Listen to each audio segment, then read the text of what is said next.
Welcome back dear students. In this video we have to continue the same chapter, that is chemical thermodynamics of the 12th chemistry. In this video we start with the topic enthalpy of phase transition. This video we have to start with the topic enthalpy of phase transition. Now student, what is the meaning of phase transition? ये जो लिखा हुआ है phase transition का मतलब क्या है? phase कहा जाता है हालत को। किसी भी सब्सटेंस की तीन जो बुनियादी हालत, सॉलिड, लिक्विड और गैस, अगर सॉलिड से लिक्विड या लिक्विड से गैस या सॉलिड से डायरेक्ट गैस में कन्वर्जन हो रहा है तो ये कहलाता है phase transition. Solid, when solid, any solid substance converted into liquid, then it is called as phase transition. एक हालत तब्दील हो रही है दूसरी हालत में। ओके, इस फेज ट्रांजिशन को क्या कहेंगे हम? It is called as fusion. What is the name? It is called as fusion. और सब्सटेंस क्या हो रहा है? मेल्ट हो रहा है। दूसरी हालत क्या हो सकती है? दूसरी हालत हो सकती है कि कोई लिक्विड, इसका अपोजिट अगर देखें हम तो लिक्विड को अगर कूल किया हम तो सॉलिड बनता है, तो उसको क्या कहेंगे? फेज ट्रांजिशन को फ्रीजिंग। ओके, इसका अपोजिट फ्रीजिंग। लिक्विड है, लिक्विड अगर उसको हम हीट प्रोवाइड करते हैं तो वो ट्रांसफॉर्म होता है लिक्विड से वेपर में, इसको कहेंगे हम वेपोराइजेशन। Vaporisation, okay. इसका अपोजिट, वेपोराइजेशन का अपोजिट, अगर वेपर को हम कूल करते हैं, वेपर को हम क्या करते हैं? कूल करते हैं, तो किस में कन्वर्ट हो जाता है? लिक्विड में, उसको कंडेंसेशन कहेंगे। तो ऐसे फेज ट्रांजिशन। तीसरा जो हमको स्टडी करना है वो, अगर कोई सब्सटेंस सॉलिड है उसको हम हीट प्रोवाइड करते हैं और वो डायरेक्टली सॉलिड से गैस में कन्वर्ट हो जाता है, वेपर में, तो इसको कहेंगे हम सब्लिमेशन। सब्लिमेशन। तो ये तीन जो फेज ट्रांजिशन है, फ्यूजन, वेपराइजेशन और सब्लिमेशन, इसकी स्टडी करना हमको इस वीडियो में कि कितनी इंथैल्पी रिक्वायर्ड होती है ना, सब्सटेंस को कितनी, सिस्टम को कितनी हीट रिक्वायर्ड होती है इस फेज ट्रांजिशन में। तो ये पहली बात, फेज ट्रांजिशन का मतलब क्या। दूसरा, इंथैल्पी, फिर से देख लेना है what is the meaning of enthalpy. Enthalpy क्या होता है students? It is the total heat content, total heat content of the system. कोई भी सिस्टम अगर हम फर्ज कर रहे हैं, कोई भी सिस्टम अंडर थर्मोडायनामिक स्टडी अगर जिसको भी हम कर रहे हैं तो वो सिस्टम कहलाएगा। तो उसमें टोटल हीट कंटेंट कितनी, उसको हम क्या कहेंगे? Enthalpy. It is a Greek term. तो अब कितनी चेंज होती है हीट एनर्जी में उस सिस्टम की ड्यूरिंग फेज ट्रांजिशन, उसकी स्टडी यहाँ पर करना है। याद रखना है, इंथैल्पी ऑफ फेज ट्रांजिशन हमको कब करना है यहाँ पर? When substance changes its phase. Substance changes its phase at constant temperature and pressure. ये कंडीशन है, at constant temperature and pressure without changing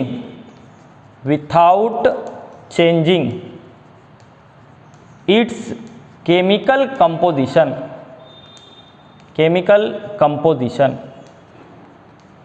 कीमियाई तरकीब जो है, फार्मूला सेम रहेगा, कोई रिएक्शन नहीं होंगी, सिर्फ हालत तब्दील हो रही है। तो ये याद रखना है condition, when substance changes it's phase eight constant temperature, temperature constant रहेगा, प्रेशर एटमॉस्फेरिक प्रेशर पे अगर किया हम कोई भी अमल तो वो प्रेशर कांस्टेंट कहलाएगा, without change in its chemical composition.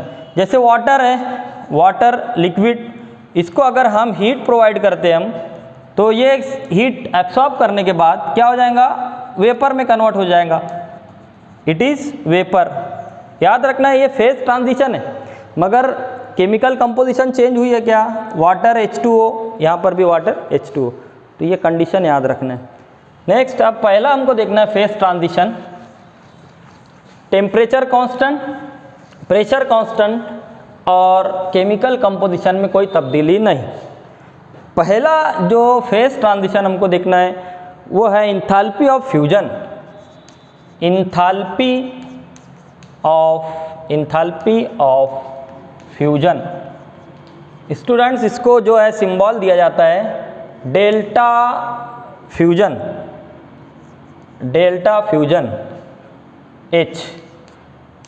Change in enthalpy का सिंबल है डेल्टा H, मगर डेल्टा के बाद यहाँ पर कौन सा फेज ट्रांजिशन है वो बता देना है सिंबल में। तो अभी कौन सा देख रहे हैं हम, फ्यूजन, तो FUS लिख देना है फ्यूजन का। ओके ना, इसकी एग्जांपल देखेंगे सबसे पहले, उसके बाद इसको डिफाइन किस तरह करना है वो देखेंगे। एग्जांपल अगर हम देखें इंथैल्पी ऑफ फ्यूजन की, if we take water, water is our system, water पानी हमारा सिस्टम है ना। यहाँ पर एग्जांपल में अगर ये सॉलिड है और कितने डिग्री पर, 0 डिग्री C पर, it is at 0 degree C। अगर इसको हम कुछ हीट प्रोवाइड करते हैं, क्या कर रहे हैं हम, इसको हीट प्रोवाइड कर रहे हैं, हीट का सिंबल क्या देते हैं हम, Q। तो इस सिस्टम को हीट प्रोवाइड कर रहे हैं, तो अब ये सॉलिड मीन्स आइस, ये क्या है, आइस। तो ये क्या करेगा, आइस हीट एब्सॉर्ब कर लेगा, और एब्सॉर्ब करने के बाद गर्म नहीं होगा, वो जो हीट है वो अपने आप को फैलाने में यूज़ कर देंगे, यानी काम होगा उस पर, आइस पर क्या होगा, काम। यानी मैं आइस है, मैं इन्वायरमेंट से 6.1 किलो जूल हीट एब्सॉर्ब कर लूँगा सराउंडिंग से। ओके, मैं ice 6.01 kilo joule heat absorb किया, और आइस मैं अब आइस में मॉलिक्यूल कैसे थे, कॉम्पैक्ट थे, अब मैं थोड़ा और फैल गया। तो ये अमल जो है, हीट एब्सॉर्ब हो रही है और मैं फैल रहा हूँ। ओके है ना, गर्म नहीं हुआ मैं, यहाँ पर टेम्परेचर इज कांस्टेंट, ये कंडीशन है, 0 डिग्री पर ही अमल हो रहा है। तो टेम्परेचर नहीं बढ़ रहा है, हीट कंटेंट नहीं बढ़ रही है, सिर्फ क्या हो रहा है, that is work done by the system. तो जो हीट एब्सॉर्ब हो रही है वो वर्क डन में खत्म हो जा रही है, तो वो जो एनर्जी है उसको हम कहेंगे इंथैल्पी ऑफ फ्यूजन। तो H2O solid that is ice converted into H2O liquid, इसको क्या कहेंगे हम, it is ice and it is liquid, liquid water. Okay, now यहाँ पर इस रिएक्शन में according to the observation it is equal to delta F, delta fusion, delta H fusion is equal to plus 6.01 kilo joule per mole at 0 degree C। ये condition, इसका भी temperature कितना, 0 degree C, इसका भी temperature कितना, 0 degree C। Okay, तो ये definition है इस इंथैल्पी ऑफ फ्यूजन की, कि enthalpy of fusion is the enthalpy change required, it is the amount of heat required for when 1 mole of condition क्या है, when 1 mole of any solid is converted to its liquid at constant temperature and pressure, enthalpy change required for 1 mole of any solid to convert its liquid at constant 1 mole substance at constant temperature and at constant pressure। Okay, ये condition, तो ये definition है, फिर से सुन लेंगे। Enthalpy change that required to convert 1 mole of any solid into its liquid at constant temperature and pressure. अब 1 मोल यानी क्या, ये भी बता देता हूँ। 1 मोल यानी क्या, 1 मोल अगर वाटर देख रहे हैं हम, 1 मोल वाटर, तो क्या मतलब हुआ 1 मोल वाटर का, 1 मोल वाटर का मतलब हुआ कि 1 मोल पानी में 6.022 इंटू 10⁻23 मॉलिक्यूल्स ऑफ वाटर ये मौजूद रहेंगे। तो 1 मोल वाटर अगर कंसीडर किए तो 6.022 इंटू 10⁻23 बहुत ज़्यादा मॉलिक्यूल रहेंगे। तो उन मॉलिक्यूल्स को कितनी हीट दरकार हो रही है कि वो उसी टेम्परेचर पर 0 डिग्री पर लिक्विड में कन्वर्ट हो जाए। तो वो कितनी हीट दरकार हो रही है यहाँ पर, 6.01 किलो जूल पर मोल। 6.01 ये यूनिट क्वांटिटी है हीट की, इतनी दरकार है किलो जूल पर मोल, एक मोल के लिए। Okay, clear. इसका अपोजिट समझ में आ गया। ये फिर से बता देता हूँ कि ये सॉलिड है, ये सॉलिड में मॉलिक्यूल्स कैसे थे, आइस में इस तरह करीब करीब। अब यहाँ पर आने के बाद मॉलिक्यूल्स कैसे हो गए, थोड़ा दूर दूर हो गए। तो ये क्या हुआ, हीट जो हमने दिए थे वो वर्क डन में खर्च हो गई, टेम्परेचर नहीं बढ़ा है उसका, टेम्परेचर कांस्टेंट है। यहाँ पर भी कितना है 0 डिग्री सी, यहाँ पर भी कितना है 0 डिग्री सी। तो टेम्परेचर क्यों नहीं बढ़ा, जो हीट 6.01 डिग्री इसने एब्सॉर्ब किया था आइस ने, वो कहाँ खर्च हो गई, इस मॉलिक्यूल्स को फैलने में। आइस से क्या बन गई है, ये लिक्विड, ये सॉलिड था। तो ये अमल होता है किसमें, फ्यूजन में, मेल्टिंग। इसका opposite, what is the opposite of this, अगर हम इसको अपोजिट वे में लिखे कि H2O liquid when it is converted into H2O solid, क्या अमल है ये, लिक्विड इज कन्वर्टेड इनटू, अगर इसको हम कूल किए तो क्या हो जाएगा, ये सॉलिड में कन्वर्ट होगा। ओके, तो यहाँ पर डेल्टा, इसको क्या कहेंगे आप, freezing, liquid is converted into solid, it is called as freezing. तो फ्रीजिंग कितना रहेगा, इंथैल्पी ऑफ फ्रीजिंग कितना रहेगा यहाँ पर, इसका अपोजिट ये हो जाएगा -6.01 किलो जूल पर मोल। तो ये भी याद रखना है, क्लियर। चलो सेकंड देखते हैं। अब सेकंड है enthalpy of vaporisation, enthalpy of vaporisation.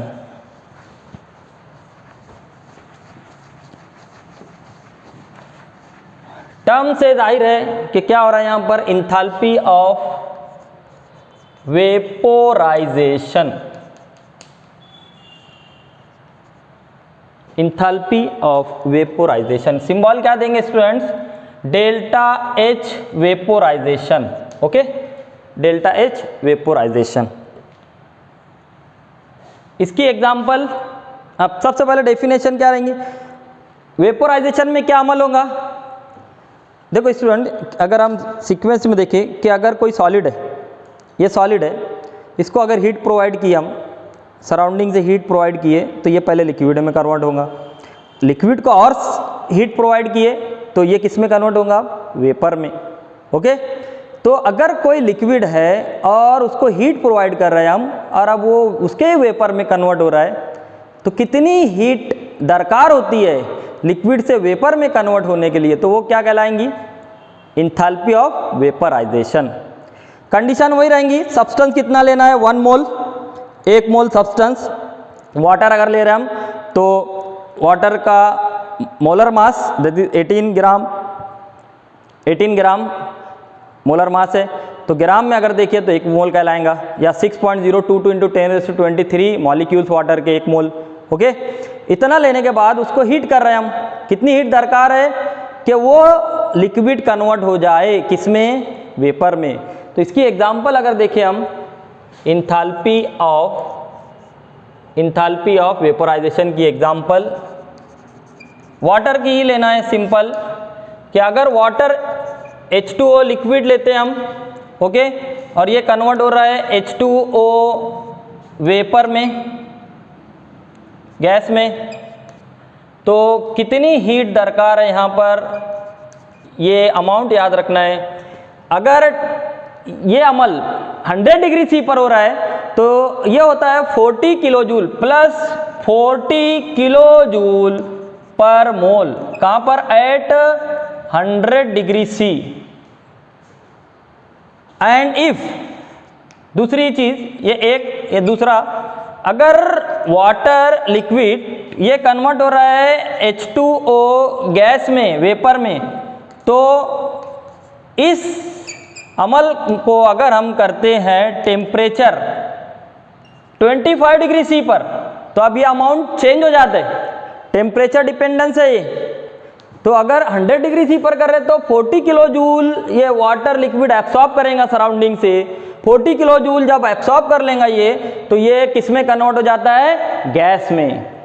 Okay, अगर ये अमल हम 25 डिग्री सी पर करते, 25 डिग्री सी, ओके, तो अब ये कितना किलो जूल एब्सॉर्ब करेगा? 44 किलो जूल पर मोल, 44 किलो जूल पर मोल। तो ये दोनों एग्जाम्पल याद रखना है। Vaporization of liquid water at 100 degree C is done by absorbing 40 kilo joule per mole heat. देखो अगर डेल्टा एच की साइन, डेल्टा एच की वैल्यू पॉजिटिव है तो क्या मतलब लेना है? Heat absorbed by system. अगर डेल्टा एच की वैल्यू निगेटिव है तो क्या लेना है? Heat release by system. तो ये छोटी छोटी बातें याद रखना है। वैल्यू पॉजिटिव है मतलब सिस्टम क्या था हमारा? लिक्विड वाटर, इसने इतनी हीट एब्सॉर्ब किया, कितने डिग्री पर? 100। मतलब यहाँ पर क्या है? लिक्विड वाटर का टेम्परेचर कितना है? 100 डिग्री सी। उसी टेम्परेचर पर अगर हम टेम्परेचर कांस्टेंट रखें तो कितनी हीट दरकार होती है? 40 किलो जूल। तो इसकी भी डेफिनेशन याद रखना है इंथैल्पी ऑफ वेपोराइजेशन की, कि when it is the enthalpy change required या due to enthalpy change due to the conversion of 1 mole of liquid substance into its gaseous substance. Enthalpy change due to conversion of 1 mole of liquid substance into its gaseous substance at constant temperature and pressure. Constant temperature and pressure, pressure means atmospheric pressure हमेशा क्या रहता है? मुस्तकिल, constant। तो ये दूसरी हो गई। What is the enthalpy of vaporization? Note down कर लेना है enthalpy of vaporization।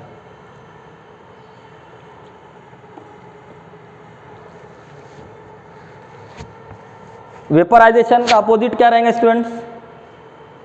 वेपोराइजेशन का अपोजिट, अगर इसको अपोजिट वे में लिखे हम तो इस तरह लिखेंगे इसको, H2O गैस को अगर हम कूल किए तो H2O क्या बन जाएगा? ये लिक्विड। गैस को कूल किए लिक्विड, तो ये अमाउंट तो उतना ही रहेगा मगर साइन क्या हो जाएंगी? चेंज। किस में कन्वर्ट किया हमने? गैस को कूल। तो ये अब वेपोराइजेशन नहीं कहलाएगा, ये कहलाता है कंडेंसेशन। क्या कहलाता है ये? कंडेंसेशन। कंडेंसेशन यानी कूल करना, कूल करें। समझ में आ रहा है? इसी तरह अगर इसको, इस गैस को लिक्विड में कन्वर्ट करते हैं हम एट 25 डिग्री सी, तो अमाउंट तो उतना ही रहेगा मगर साइन क्या हो जाएंगे? अब निगेटिव। मतलब क्या हो रहा है यहाँ पर?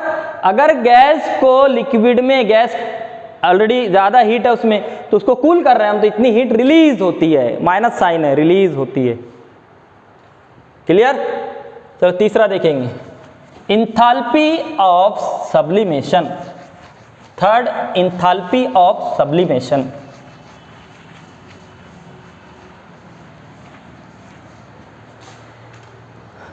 थर्ड है इंथैल्पी ऑफ सब्लिमेशन। सिंबल क्या देना इसका?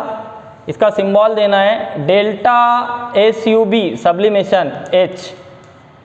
ओके, ये सिंबल है। सब्लिमेशन किसको कहा जाता है? सब्लिमेशन कहा जाता है any solid when directly converted into its gas, its vapour, है ना? Any solid when converted into its gaseous state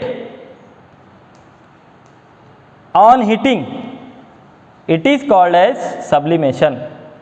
okay, तो ये सब्लिमेशन, अगर कोई सॉलिड सब्सटेंस डायरेक्ट गैस में कन्वर्ट हो रहा है तो वो सब्लिमेशन कहलाएगा। तो यहाँ पर उसको भी देख लेना है सब्लिमेशन को। इसकी एग्जाम्पल अगर लेते हैं हम, सेम सब्सटेंस, अगर हमारा सिस्टम क्या है? वाटर है, H2O solid. Okay, when it is, देखो सॉलिड को अगर हीट प्रोवाइड किया हम तो पहले वो H2O लिक्विड में कन्वर्ट होगा, फिर से हीट इसको प्रोवाइड किए तो वो हो जाएगा कन्वर्ट H2O गैस में। मगर हम सब्लिमेशन देख रहे हैं तो डायरेक्ट क्या देखना है, solid is converted into it's vapour gas. Okay, अब इस अमल को होने के लिए कितनी हीट दरकार होती है, वो कहलाती है इंथैल्पी ऑफ सब्लिमेशन। और 0 डिग्री पर ये पता चला है ऑब्जर्वेशन से कि 51.08 kilo joule per mole heat require होती है एट 0 डिग्री सी। टेम्परेचर याद रखना है, एट 0 डिग्री सी। अगर ये अमल हो रहा है कि आइस ये किस में कन्वर्ट हो रहा है, वेपर में, वाटर वेपर में कन्वर्ट हो रहा है 0 डिग्री सी पर। इसका भी टेम्परेचर 0 डिग्री सी, इसका भी टेम्परेचर 0 डिग्री सी। तो कितनी हीट दरकार होती है, आइस कितना हीट एब्सॉर्ब करता है सराउंडिंग से, 51.08 किलो जूल पर मोल, एक मोल के लिए, एक मोल आइस के लिए। तो इसको डिफाइन किस तरह करेंगे, इंथैल्पी ऑफ सब्लिमेशन को अपने जुमले में लिखना है, कोई यहाँ पर एग्जैक्ट डेफिनेशन वगैरह नहीं है। It is enthalpy change required और due to the conversion of 1 mole of solid, enthalpy change required for conversion of 1 mole of solid substance into its gaseous substance, into directly its gaseous substance. It is called as enthalpy of sublimation. Okay, clear. इसी को दूसरे तरीके से इस तरह समझ सकते हैं हम कि सबसे पहले कोई सॉलिड अगर है, देखो इधर ये कोई सॉलिड है, सॉलिड को हमने हीट किए तो किस में कन्वर्ट होता है ये, when any solid is heated it is converted into liquid. Okay, उसी लिक्विड को और हीट किए तो किस में कन्वर्ट होता है ये कन्वर्ट हो जाता है इट्स वेपर। ओके, सॉलिड से लिक्विड में कन्वर्ट होने के लिए जो हीट रिक्वायर्ड होती है उसको हमने क्या सिंबल दिए, सबसे पहला इंथैल्पी ऑफ फ्यूजन। लिक्विड से वेपर में जो कन्वर्जन है उसमें जो हीट दरकार होती है उसको क्या कहा जाता है, इंथैल्पी ऑफ वेपराइजेशन। अगर सॉलिड से डायरेक्ट कन्वर्जन है वेपर में तो इसको हम क्या कहते हैं इसको, इंथैल्पी ऑफ सब्लिमेशन। तो ये 3 तरीके। मतलब क्या हुआ यहाँ पर देखेंगे कि अगर therefore delta H sublimation is equal to किसके बराबर हुआ, ये डेल्टा फ्यूजन प्लस डेल्टा यानी enthalpy of fusion plus enthalpy of vaporization, इसके बराबर होता है ये। तो ये फार्मूले वगैरह प्रॉब्लम में यूज़ किए जाते हैं। इसी का प्रूफ दिया है कि at 0 degree C and at constant pressure कि अगर वाटर H2O सॉलिड से लिक्विड में कन्वर्ट हो रहा है, तो कितनी हीट ऑफ फ्यूजन है इसके लिए हमने देखे, इसके लिए हीट ऑफ फ्यूजन होती है प्लस 6.01 किलो जूल पर मोल। कितनी है, plus 6.01 kilo joule per mole. If at 0 degree C ice is converted into its liquid. Okay, chemical composition same है, सिर्फ फेज चेंज हो रहा है, सॉलिड लिक्विड में कन्वर्ट। एंड दूसरा अगर देखिए vaporization and H2O liquid it is converted into H2O gas, तो ये अमल क्या कहलाएगा, ये अमल लिक्विड से गैस में वेपोराइजेशन और इंथैल्पी ऑफ वेपोराइजेशन, इसके लिए ये बताई गई एट 0 डिग्री सी, ये बताई गई 45.07 किलो जूल पर मोल। अगर ये दोनों की जमा करते हम, देखो यहाँ पर ये टेम्परेचर याद रखना, इस कंफ्यूज होना नहीं है, ये 0 डिग्री सी पर है, 0 डिग्री सी पर और कांस्टेंट प्रेशर एटमॉस्फेरिक प्रेशर पर। फ्यूजन के लिए कितना, फ्यूजन के लिए कितना प्लस 6.01, वेपोराइजेशन के लिए कितना प्लस 45 ये सब एक्सपेरिमेंट वैल्यू, एक्सपेरिमेंटेड वैल्यू है, याद रखना ये। अब दोनों की जमा कर दी, अगर हम दोनों की जब जमा करेंगे तो ये सॉलिड, ये लिक्विड कैंसिल हो जाएगा, है ना, लेफ्ट और राइट का एक एक लिक्विड, तो क्या बचा, therefore H2O solid is converted into, यहाँ पर ये लेफ्ट और ये राइट कैंसिल, तो H2O सॉलिड इज जब जमा करेंगे दोनों की, ओके, तो किस में कन्वर्ट हो गया H2O solid, H2O gas, solid is directly converted to gas, it is called as enthalpy of sublimation, enthalpy of sublimation. और ये किसके बराबर हुई, ये दोनों की जमा करना है, प्लस 6.01 प्लस 45.07, तो कितना आया ये आंसर, ये आया answer 51.08 kilo joule per mole. तो ये क्लियर, नोट डाउन कर लेंगे।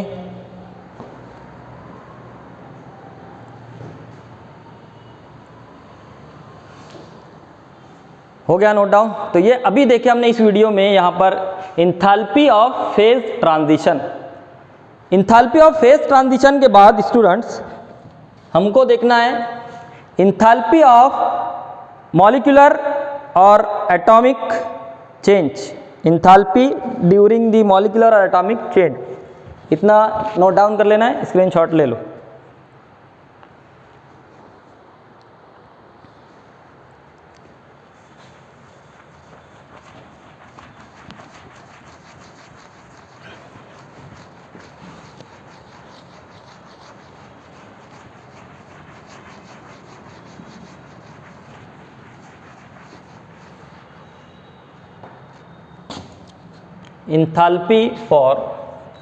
enthalpy for molecular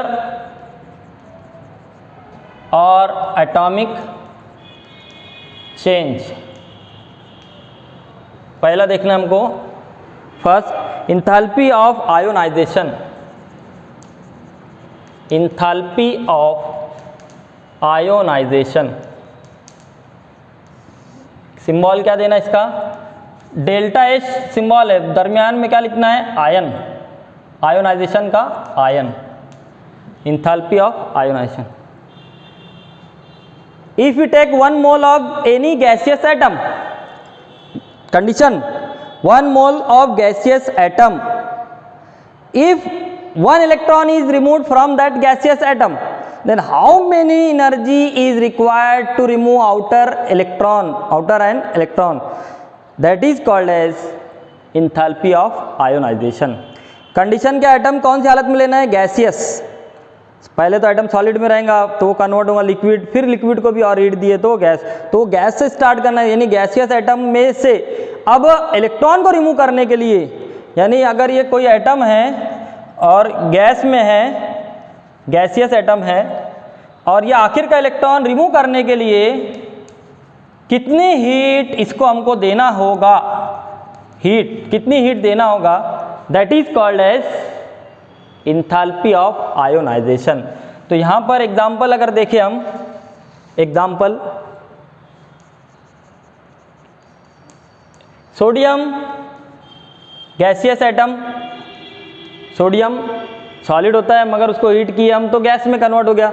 अगर ये सोडियम प्लस गैसियस आयन में कन्वर्ट होता है तो इसके लिए कितनी हीट दरकार होती है, वो कहलाती है, क्या कहलाएंगी ये, enthalpy of ionisation.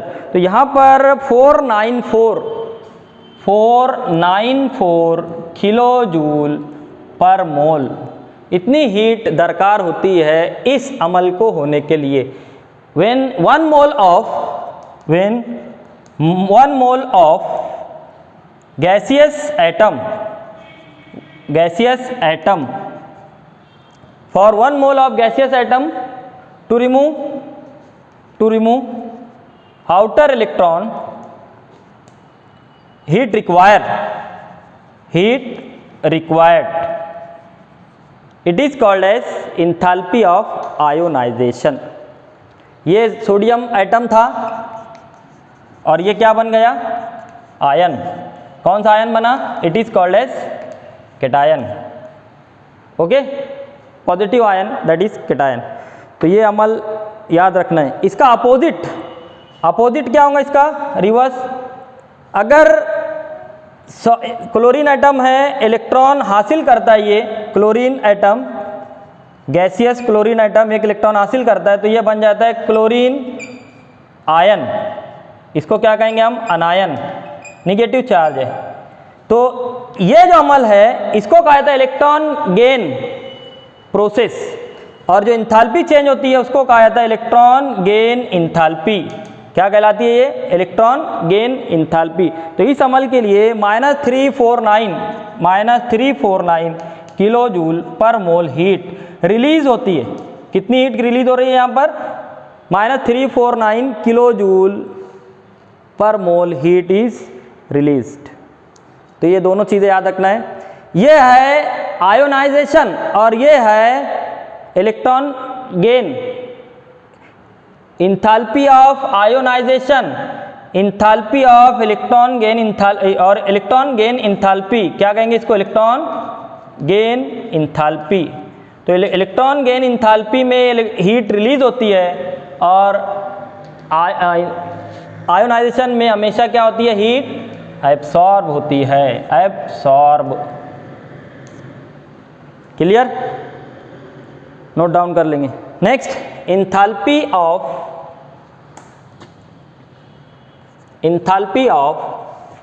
Atomisation, enthalpy of atomisation. Symbol क्या देना इसका, डेल्टा, एटोमाइजेशन का एटम और H। इसकी एग्जांपल अगर देखें कि क्लोरीन मॉलिक्यूल है, अगर हमारा सब्सटेंस मॉलिक्यूलर फॉर्म में है अगर, तो उस मॉलिक्यूल से एटम बनने के लिए 1 मोल मॉलिक्यूलर सब्सटेंस के एटम में कन्वर्जन के लिए कितनी हीट रिक्वायर्ड है, उसको कहा जाता है इंथैल्पी ऑफ एटोमाइजेशन। तो enthalpy of atomisation, the enthalpy change due to the dissociation of one mole of gaseous substance. Example अगर देखें हम, Cl2 gaseous substance, 1 mole gaseous substance. अब कितनी हीट यहाँ पर ये एब्सॉर्ब करेगा कि वो कन्वर्ट हो जाए किसमें, गैसियस, उसी के गैसियस एटम में। ये क्या है, एटम, ये क्या थे, मॉलिक्यूल। ओके, तो क्या डेफिनेशन है, the amount of heat required और the enthalpy change due to the dissociation of 1 mole of gaseous substance into its gaseous atom. The enthalpy change due to 1 mole of gaseous substance, conversion of 1 mole of gaseous substance into its gaseous atom, it is called as enthalpy of atomization। तो एक example है, इसकी value जो आती है याद रखेंगे 242, क्या वैल्यू आती है इसकी, 242 प्लस 242 किलो जूल पर मोल। 1 मोल अगर लेते हैं हम क्लोरीन, 1 मोल क्लोरीन मॉलिक्यूल यानी कितने 6.022 × 10⁻23 Cl2 मॉलिक्यूल। तो इतने ज़्यादा मॉलिक्यूल के लिए कितनी हीट दरकार हो रही है, प्लस साइन लगी है, मतलब 242 किलो जूल जब Cl2 मॉलिक्यूल एब्सॉर्ब करता है सराउंडिंग से तो वो उसके एटम में कन्वर्ट होता है। तो ये दूसरा हो गया enthalpy of atomisation. Next third देखेंगे enthalpy of solution.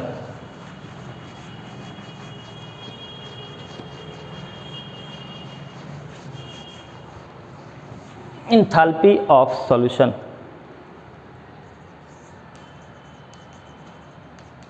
Enthalpy of solution, इसको भी सिंबल देना है। सॉल्यूशन लिखा है तो डेल्टा SOL N लगा देना है सॉल्यूशन का, तो ये सिंबल हो गया सिंबल। इसकी डेफिनेशन याद रखना है कि enthalpy of solution is enthalpy required in a process when 1 mole of any solute dissolved in specific amount of solvent, the enthalpy change is called as the enthalpy change is called enthalpy of solution। के जैसे हमने लिए NaCl solute और उसको हमने aqueous medium में मतलब water में, एक्वियस मतलब क्या, वाटर, इसमें सॉलिड कॉमन सॉल्ट को हल कर दिए तो ये क्या बन जाता है अब NaCl का एक्वियस सॉल्यूशन। तो यहाँ पर जो हीट रिक्वायर्ड होती है इस अमल को, इसको कहेंगे हम इंथैल्पी ऑफ सॉल्यूशन, और ये आती है +4 किलो जूल पर मोल। एक मोल NaCl कॉमन सॉल्ट को जब वाटर में हल किया जाता है, डिजॉल्व किया जाता है, तो वाटर का solution specific amount of water लेना है, तो उसमें हल करने के लिए 1 मोल NaCl को कितनी हीट रिक्वायर्ड होती है, +4 किलो जूल पर मोल। तो यहाँ पर अब NaCl कहाँ से हीट लेगा, NaCl सॉलिड है, जैसे हमने ये बीकर लिए, इसमें स्पेसिफिक अमाउंट का वाटर ले लिए 10 ml 20 ml स्पेसिफिक अमाउंट, और उसमें हमने ऐड कर दिए NaCl सॉलिड। ओके, सॉलिड जैसे इसमें डिजॉल्व होगा तो वाटर से हीट एब्सॉर्ब करेगा, NaCl वाटर से हीट एब्सॉर्ब करेगा, और कितनी हीट एब्सॉर्ब करेगा, +4 किलो जूल 1 मोल NaCl के लिए। और जैसे +4 किलो जूल हीट एब्सॉर्ब होती है NaCl से तो वो कन्वर्ट हो जाता है NaCl एक्वियस सॉल्यूशन में। तो ये हो गया सॉल्यूशन। अब इसको समझ लेना है, during the formation of solution for ionic solid, it is ionic solid, क्योंकि Na+Cl- ये देता है। तो 2 प्रोसेस होते हैं इसमें, वो देख लेना है यहाँ पर।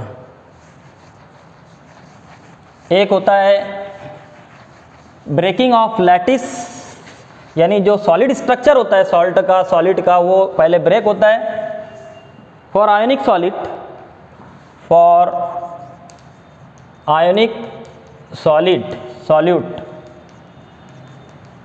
पहला क्या होता है, first breaking of crystal lattice.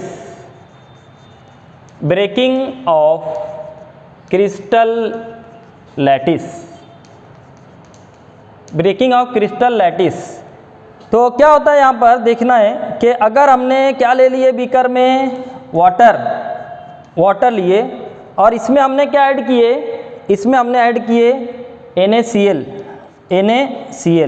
Solid.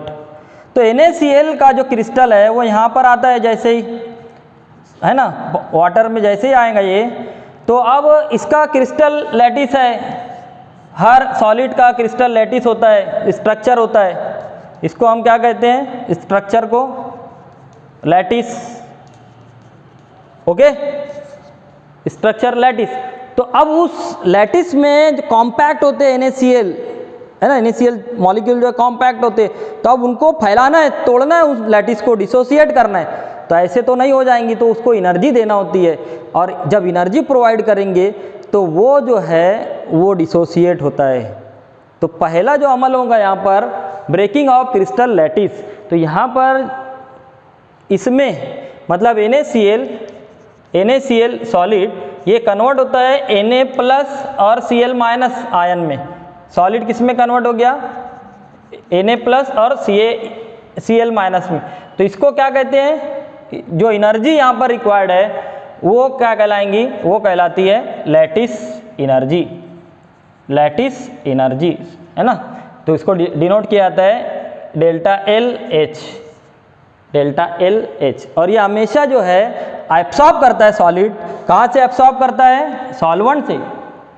Lattice क्या करेगा? सॉलिड क्या करेगा? एब्सॉर्ब करेगा। तो ये हमेशा क्या रहेंगी? It is positive, it is absorb by system. पहली बात, ओके। जैसे ही ये आयन बने तो यहाँ पर ये क्या आ जाएंगी? Crystal lattice energy. Crystal lattice energy ये कैसी रहेंगी? हमेशा पॉजिटिव। ये बात याद रखना है। दूसरा अमल क्या होगा यहाँ पर? दूसरा अमल होगा सेकंड कि अब वो आयन बन गए वाटर के साथ। जैसे Na प्लस वाटर के जो स्ट्रक्चर है H2O है, तो ये वाटर मॉलिक्यूल इसके आसपास आ जाते हैं। इस तरह Na प्लस कहीं रहेंगे, वाटर भी कहीं रहेंगे। तो इस तरह ये करीब करीब आ जाते हैं और एक इंटरेक्शन क्रिएट होती है। जैसे Na प्लस के करीब ही आ गए और Cl माइनस के करीब क्या रहेंगे? यहाँ पर इस तरह, ओके।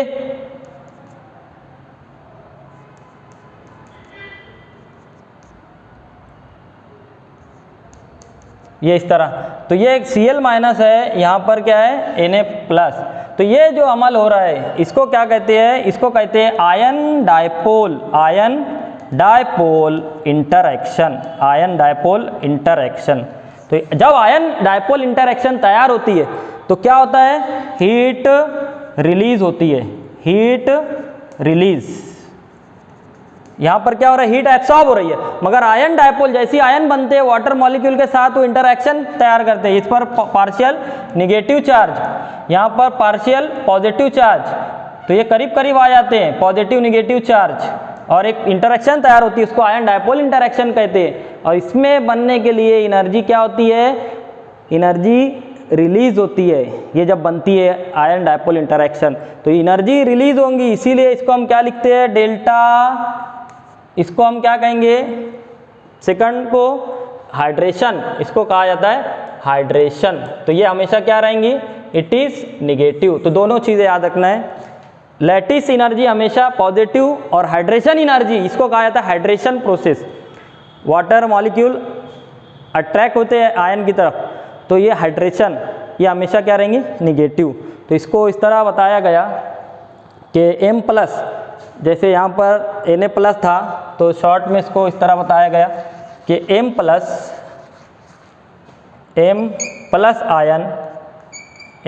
आयन ये वाटर के साथ मिलकर, अगर वाटर के X मॉलिक्यूल है तो ये क्या बना लेंगे?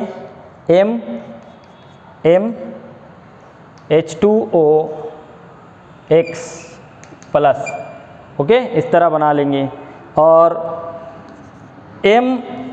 M या X, जैसे सॉलिड क्या है? MX, NaCl की बजाय हम क्या ले रहे हैं? जनरल, है ना, MX। तो X माइनस आयन ये अगर Y वाटर मॉलिक्यूल के साथ रिएक्ट होते हैं, हाइड्रेट हो जाते हैं, तो क्या बना लेंगे? ये X H2O Y negative hydrate ion. तो इस तरह ये जो अमल है ये क्या कहलाएगा? ये कहलाएगा हाइड्रेशन। क्या कहलाएगा? हाइड्रेशन। तो एक अमल होता है ब्रेकिंग ऑफ क्रिस्टल लैटिस, दूसरा अमल होता है हाइड्रेशन। तो पहले अमल के लिए एनर्जी क्या होती है? एब्सॉर्ब होती है। डेल्टा H क्या रहेगा? Lattice positive. और हाइड्रेशन के लिए, डेल्टा हाइड्रेशन के लिए ये क्या रहेंगी? निगेटिव। इसकी एग्जाम्पल देखना यहाँ पर, ये दोनों अमल के लिए एग्जाम्पल देखो।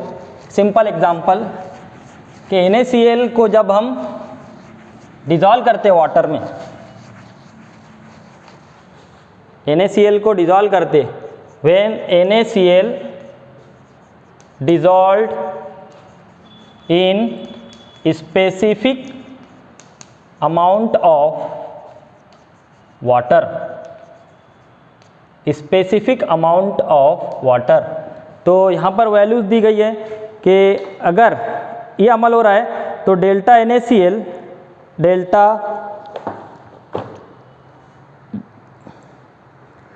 Delta lattice energy for NaCl is +790 kilo joule per mole and hydration energy is -786 kilo joule per mole. और हमको पता है since enthalpy of solution is equal to enthalpy lattice enthalpy, crystal lattice enthalpy and hydration enthalpy of hydration. तो ये formula है हमारे पास कि for any ionic solid enthalpy of solution is always equal to its lattice enthalpy, crystal lattice enthalpy and hydration enthalpy. अब ये value दी गई है बाय ऑब्जर्वेशन एक्सपेरिमेंट के lattice enthalpy +790 kilo joule per mole और ये है -786 किलो जूल पर मोल। तो 790 में से माइनस अगर ये करते हैं हम तो कितना बचा 4 किलो जूल पर मोल। तो हमने स्टार्ट में देखे थे कि for NaCl enthalpy of solution is equal to +4 kilo joule per mole. तो ये एग्जाम्पल हो गई। आज का ये वीडियो यहाँ पर हम क्लोज करते हैं। तो आज हमने देखे इंथैल्पी चेंज। इस वीडियो में हमने देखे enthalpy change for phase transition, 3 phase transition के लिए। पहला फ्यूजन, मेल्टिंग भी बोल सकते हैं उसको। फ्यूजन में क्या हो रहा है, मेल्टिंग हो रहा है सॉलिड का। दूसरा vaporisation, liquid is converted into vapour eight same temperature condition, same temperature. And third phase transition, sublimation. उसके बाद हमने देखे इंथैल्पी फॉर मॉलिक्यूलर और एटॉमिक चेंज। तो इसमें हमने क्या देखे, पहला चेंज क्या देखे थे, enthalpy of ionisation, second enthalpy of atomisation और थर्ड इंथैल्पी ऑफ सॉल्यूशन। तो आज का ये वीडियो यहाँ रोकते हैं हम। Okay, thank you.